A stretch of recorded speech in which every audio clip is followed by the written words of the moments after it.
저에게 주어진 오늘 특강의 제목은 독일 통일과 교회의 역할, 이겁니다.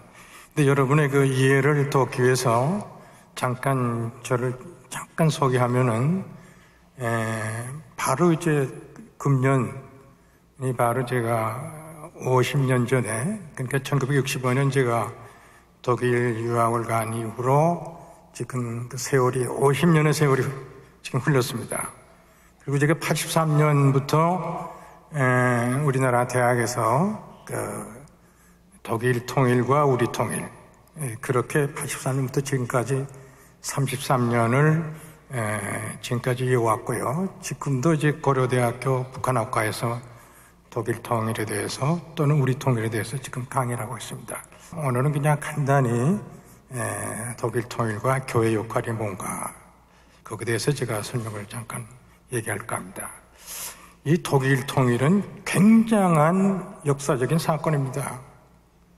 이것이 1990년 10월 3일, 벌써 25년 전에 독일 통일이 됐고, 또 금년 바로 오늘이 10월 9일이 베를린 장벽이 무너진 아주 큰 사건이기도 합니다. 근데 우리로서는 정말로 이 독일 통일이 우리의 부러움의 대상이 되고, 또 다른 한편 우리에게 좋은 교훈도 얻을 수 있지 않나, 이렇게 저는 생각을 합니다. 독일 통일을 간단히 제가 설명하면은, 아주 독일의 유명한 브란트 정치인을 보필했던 에건바가 이런 얘기를 했어요. 독일 통일은 고바초프가 가능케 했고, 독일 동독 국민이 이거를 가능케 했고, 결정을 했고, 그 다음에 세 번째는 콜 총리가 당시 상황을 잘 판단해가지고 기회를 포착을 해가지고 독일 통일을 했다, 이렇게 하는 겁니다. 그래서 우리는 고바초프에 대해서 우리가 너무나 다 잘 아니까 여기에 대해서는 제가 약간 생략을 하고, 가장 그 독일 통일에서 큰 역할을 했던 그 교회의 역할, 이것이 생각해보면 굉장히 큰 역할을 했어요, 사실은. 물론 그 전에 이제 고바초프가 여러 가지 개혁 개방 정책을 하고 평화 정책을 하고 유럽의 공동의 집을 짓고 이런 그 전제 조건을 제공했습니다만은, 실제적으로 독일 통일을 결정한 것은 동독 국민이고, 그 안에서도 교회가 그렇게 큰 역할을 했어요. 엄청난 교회의 역할을 했어요. 교회 중에서도 여러분이 잘 아는 그 라입치히 니크라이 교회가 있는데요. 이 교회에서 평화기도를 시작으로 월요 데모를 쭉 하면서 통일의 신호를 던졌던 겁니다. 그래서 우리가 지금 가만 생각해보면 이 라입치히라는 것이 독일 통일의 메카가 되지 않는가, 이렇게 생각을 해가지고 오늘은 특별히 그 라입치히 교회에 대해서 조금 설명을 하는데, 제가 마침 2008년도 소거하고 그 회고록을 썼던 당시의 니크라이 교회의 그 담임 목사 그 회고록 책을 제가 가지고 왔어요. 그래가지고 특히 89년 10월 9일 날 월요대묘로 유명한, 또 평화기도로 유명한 그 내용을 조금 상세히 여러분께 전달함으로써 우리에게 많은 교훈이 되지 않나, 전 그렇게 생각을 합니다. 다시 옛날로 돌아가서 1989년이 평화혁명의 해로 기록이 됩니다. 지금으로 꼭 25년 전 쪽인데, 이것이 어떻게 이제 독일 통일로 길을 열어놨는가, 이렇게 생각할 때, 처음에는 89년 여름이 되면서 이제 많은 동독 사람들이 휴가를 하기 위해서 폴란드도 가고, 체코도 가고, 또 헝가리도 가고, 이렇게 해서 점진적으로 그 휴가를 이용하면서 서독으로 많이 탈출하기를 시작했어요. 이 탈출하기를 시작하다 보니까 앞으로 이 동독이 앞으로 어떻게 될 건가, 이런 큰 문제가 이제 대두된 거예요.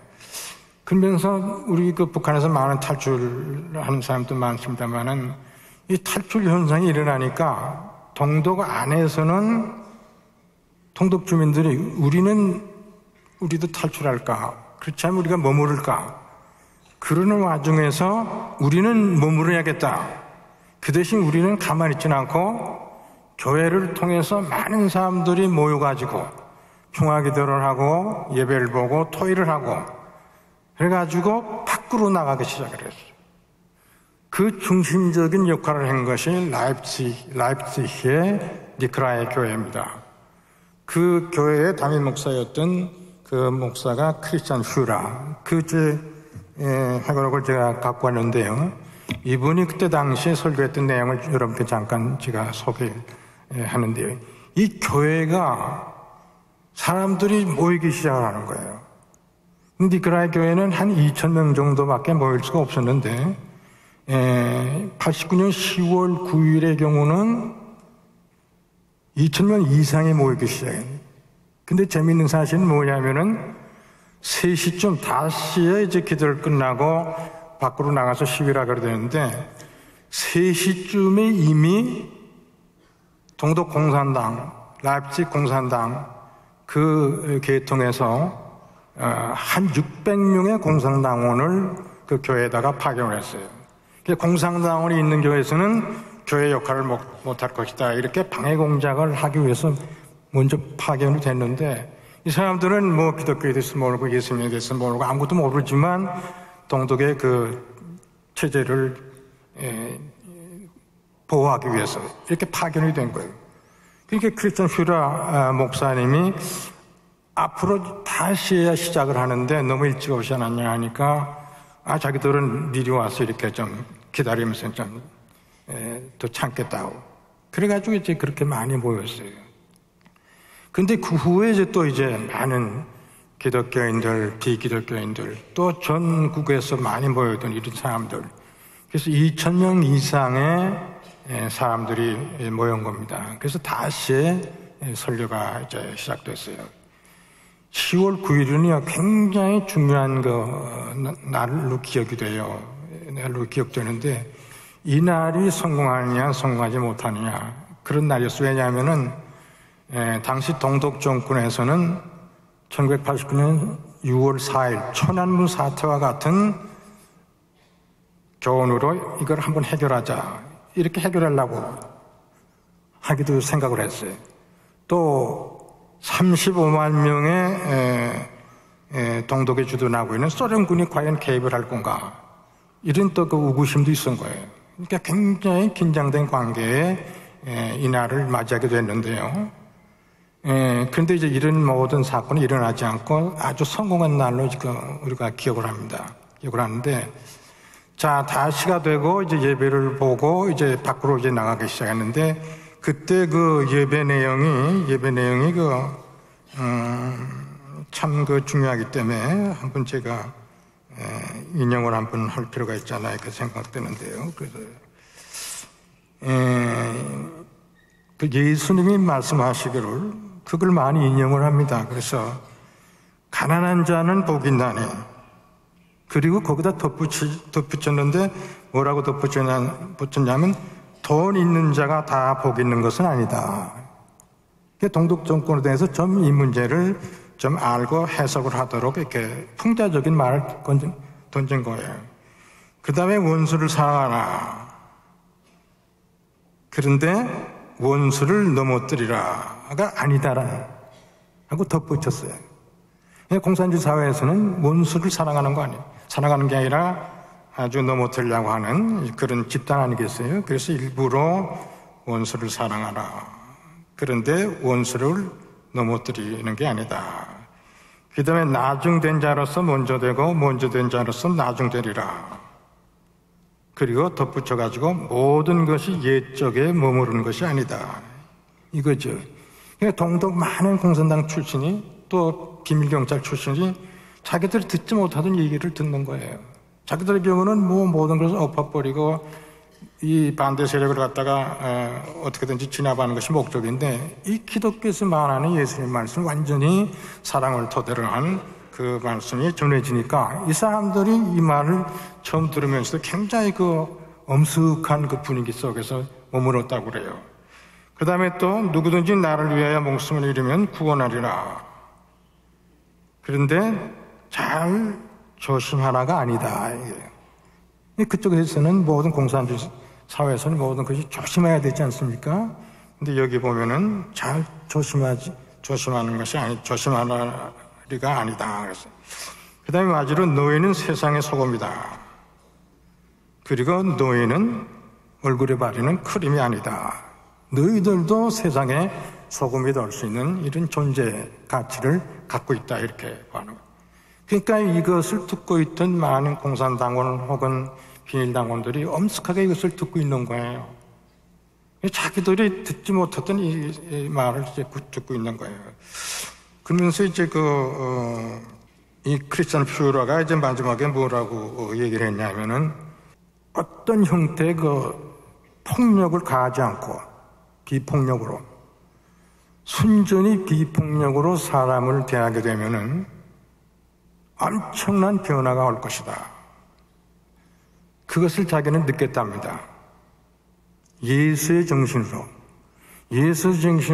비폭력적으로 만약에 사람들을 대하게 되면 엄청난 변화가 올 것이다 하는 것을 자기가 그때 느꼈다고 이거 서술하고 있어요. 그러면서 뭐라고 얘기하냐면은 자기는 예수의 뜻에 따라 모든 것을 행동했다. 그러니까 여러분들도 예수의 뜻에 따라 행동을 하라 하는 그런 해고라고 이렇게 남긴 것을 제가 쭉 보면서 느꼈는데, 그래가지고 엄숙한 그 분위기 속에서 예배가 끝나고 기도가 끝나고 토론회가 끝나고 니카라이 교회 앞에 나가니까 10,000명의 군중들이 집합해 있다는 거예요. 그래 자기가 그걸 보고 그냥 정말 놀랐고, 이러한 위대한 사건이 어떻게 해서 일어날 수 있겠는가. 그러면서 그 성경적인 하나의 기적이 일어났다 하는 것을 이 책에서 서술하고 있어요. 그래가지고 이제 니카라이 교인들과 또 교인들이, 이 많은 사람들이 라이프치히를 빙빙 돌면서 시위를 한 거예요. 그게 이제 월요일이에요. 월요일마다 월요 데모를 했어요. 왜 월요일마다 했냐면은 월요일마다 기도를 하고 그 다음에 데모를 하고 일주일 동안은 다음 월요일 날은 어떻게 해야겠다 하는 어느 정도의 시간을 두면서 생각하면서 다음 계획을 할 수 있다는 그런 생각에서 늘 일주일의 간격을 둔 거예요. 그래가지고 그날 7만 명이 모였어요. 그 7만 명이 라이프치히 시내를 돌면서 우리는 국민이다. Wir sind das Volk. 우리는 국민이다 하는 함성을 지르면서 돌았어요. 그 국민이 주인이라는 거야. 그동안의 동독은 당이 주인이고 모든 것이 당에 따라 움직이고 그랬었는데, 그게 뭐냐, 우리 국민이 주인이다. 그리고 또 비폭력 행진을 했어요. 또 촛불 데모를 했어요. 그래 촛불과 비평령 앞에서 독일 경찰도 속수무책이었다. 이제 그런 결론이 좀 나오는데요. 그래서 10월 9일은 하나의 성공의 날로 보고, 이것이 그 후 결과적으로 호네카를 물러나게 하고, 따라서 11월 9일 베를린 장벽 28년 만에 무너지게 된 계기가 된 거죠. 이때는 소련군도 개입을 안 했어요. 또 동독 경찰도 개입을 못하도록 교회의 힘이 큰 역할을 했고, 라이프치히에 있는 여러 유명 인사들이 서로가 한 마음이 돼가지고 절대 피 흘리는 이러한 시위는 될 수 없다. 이래가지고 10월 9일이 이전에 성공의 날인데요. 그래서 지금도 10월 9일을 하나의 독일 전체 공휴일로 하자고 하는 그런 소리 있어요. 소리 있는데, 그것이 이제 완전히 성과는 못 얻었지만 최소한도 지역적인 단위에서의 10월 9일은 하나의 기념일로 잡자해가지고 라이프치히 그 대표적인 도시로 되는데요. 제가 그것을 가만히 보면서 느끼는 게 뭐냐면, 라이프치히 독일 통일의 메카가 되지 않겠나. 저는 그렇게 생각을 합니다. 그래서 독일 국민들도, 세계에 있는 많은 사람들도 독일을 여행하면 라이프치히에서 독일 통일을 일으켰던 하나의 중심적인 역할을 했던 것이 라이프치히다. 이렇게 생각이 돼요. 그래서 앞으로의 우리 교회 역할이 뭔가를 우리의 경우도 독일의 그 교훈을 삼아 보여줄 수는 얼마나 좋지 않겠는가. 이 기도를 통해서 수많은 사람들이 모일 때 엄청난 힘이 생기는 것 같더라고. 아까도 잠깐 얘기했지만 예수님 정신으로 비폭력으로 사람들을 대할 때 엄청난 변화가 일어날 것이다. 이 크리스천 퓨러의 말이 우리에게도 좋은 교훈이 되지 않겠는가. 이 교회가 역할이 그거로만 끝나질 않았어요. 그것만 끝나질 않고 이제 막 독일의 통일을 앞두고 이걸 어떻게 우리가 해야겠는가. 그래가지고 원탁 회의가 이제 1989년 12월 달 이제 형성이 되는데요. 이 원탁 회의는 기존의 동독 정권의 과도내가 사람들과 그 다음에 평화혁명에 참여했던 이 시민단체들의 동수로 원탁회의를 조직을 했어요. 근데 이 원탁회의가 일종의 하나의 임시정부 같은 역할을 했는데요. 이거를 주재한 것이 기독교인이었어요. 그 기독교인이 왜 이것을 주재할 수 있었냐면은, 중재적 역할을 할 수 있었냐면은, 우선 국민으로부터 신뢰를 얻고, 또 무엇보다도 가장 앞으로 일을 걱정할 수 있는 그런 위치에 있었기 때문에 누구보다도 기독교인들이 제일 적합한 사람으로 보았기 때문에 원탁회의를 했는데요. 이것이 89년 12월 7일 얘기인데 여기서 뭐를 토의했냐면 과거의 시다지 경찰을 어떻게 청산하냐, 또 앞으로 삶의 조건을 위해서 행정개혁은 어떻게 하냐, 또 앞으로 동독 청산은 어떻게 해야 되냐. 그 중에도 제일 중요한 것이 1990년 3월 18일 날 자유선거를 해야 되는데 자유선거를 위한 임시조치로서 법률을 개정을 해야 된다. 선거법 개정을 한 거예요. 선거법 개정을 해가지고 거기에 따라서 1990년 3월 18일 날 자유선거를 했어요. 자유선거를 했는데 이것도 기독교인들이 잘 관찰을 한 거예요. 저는 이걸 보면서 너무나 부러운 거예요. 동독 사람들 스스로가 선거 관리를 하고 자유선거를 49년 이후로 처음 자유선거를 실시하는데도 기독교인들이 역할이 컸는데요. 그때 기독교인들의 무슨 마음을 갖고 있냐, 우선 국가를 구하라 하는 성경적인 사명을 가졌어요. 또 두 번째는 우선은 기독교인으로서 평화를 조성하자, 평화의 소임을 이 원탁회를 통해서 실천할 수 있다 하는 이런 자신을 갖게 된 거예요. 근데 신앙적인 이유는 아니더라도 우선 당시의 긴박한 상황에서 기독교인이 가만히 있을 수 없다. 그래가지고 기독교인이 이 신탁회, 원탁회를 갖다가 이제 조정하게 되고, 나머지는 이 원탁회가 하나의 좋은 앞으로의 민주주의를 위한 훈련 장소 될 수 있을 것이다 해가지고 당시 기독교인들이 참여한 것도 큰 교회, 독일 통일의 큰 교회 역할을 하지 않았는가. 또 한 가지 제가 또 보충할 것은 뭐냐면은 독일이 통일 전에 기독교인들의 그 소개로 동독에서 고생하는 정치범 33,000명을 구했어요. 그 33,000명만이 아니고 33,000명에 속한 그 가족 25만을 동독에서 소독으로 오는데 당시 동독의 기독교인들이 역할을 했어요. 특히 디아코니가 그런 역할을 이제 하면서 전부 이제 동독 정부하고 이렇게 협상을 통해서 34억 마르크를 이제 지불하면서 이렇게 쭉 소독으로 오게 했는데, 당시 동독의 경우는 이런 사람들을 왜 소독으로 보냈냐면은 자기도 돈이 많이 필요한 거예요. 또 이 사람들을 나누면은 또 언제 어떤 폭발적인 뭐가 할지도 모르기 때문에 이런 이중 책략을 해가지고 이 사람들을 소독으로 보내는데, 여하튼 어떠한 형태든 33,000명의 정치범들이 소독에 의해서 이제 사가지고 소독으로 넘어왔는데요. 우리나라 정부에서도 그동안 우리도 그 북한에서 고생하는 이 정치보험들을 우리가 사야 되지 않냐, 돈으로도 사야 되지 않냐, 그런 얘기가 많았어요. 많았는데, 진짜 우리가 북한 이런 정치보험 수용소에서 고생하는 이런 사람들을 생각하면은, 과거에 독일에 있었던 이런 정치보험들도 우리도 뭔가 조치를 취할 그런 단계가 오지 않았는가. 저는 그렇게 생각을 하고, 이것도 그쪽에서 우리가 배울 수 있는 뭐가 되지 않는가. 마지막으로 제가 시간 관계상 간단히 끝날 것은 뭐냐면은, 과거의 동독이 그들의 비기독교